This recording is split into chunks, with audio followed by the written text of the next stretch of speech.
MotoGP is really difficult to predict, really, because MotoGP is in a kind of weird place now, in that the feeder system is.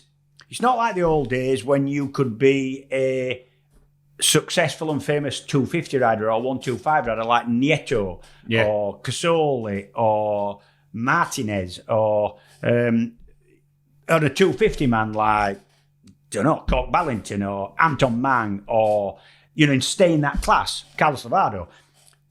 Now, it's the whole system from the youngest man in the paddock on the lowest power bike. The whole system is set up so that he potentially can see him being MotoGP world champion. It's all set up like a big pyramid to one man at the top each year. And there's problems with that. The problem is, one of the problems, that it's so efficient. It's so efficient. You get into the GP class, it's your dream. It's where you want it to be. It's what you've worked all your life for.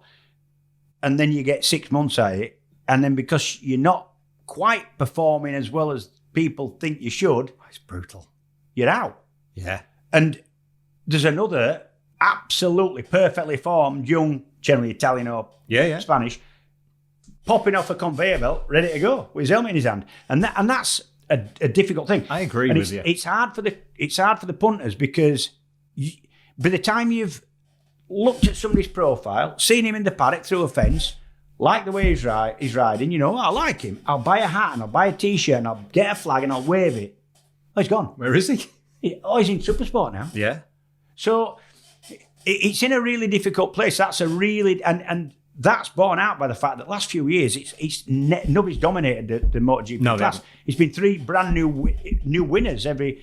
So it's difficult to predict. I would think it's going to be a Ducati again. I think that's a fair shout. And again, I'm not going to say anything about that, only the fact that they're cutting edge stuff. And Ducati seem to be able to have an idea, get it made in 2 days, fit it in another day, and find out if it works the first time they go testing. It short circuits the inertia of. It's almost the antithesis to Honda, isn't it? Correct. Because they were small steps and they were like, "This, test it. What does it do against this? Back to factory. Yeah. Test it against this. Test it against. And there's a certain amount of huge inertia, and they ain't got that. Does it work? No, fuck it off. They've got a bloke going. It's that. Yeah.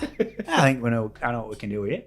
And it works. And they don't normally test stuff that doesn't work. No. Everything is pushing forward, and they've got 8 Ducatis on the grid, which, yes, if you look at it from a purist point of view, it's probably not great, but at least they're all in 4 different colour schemes. Who have you gone with?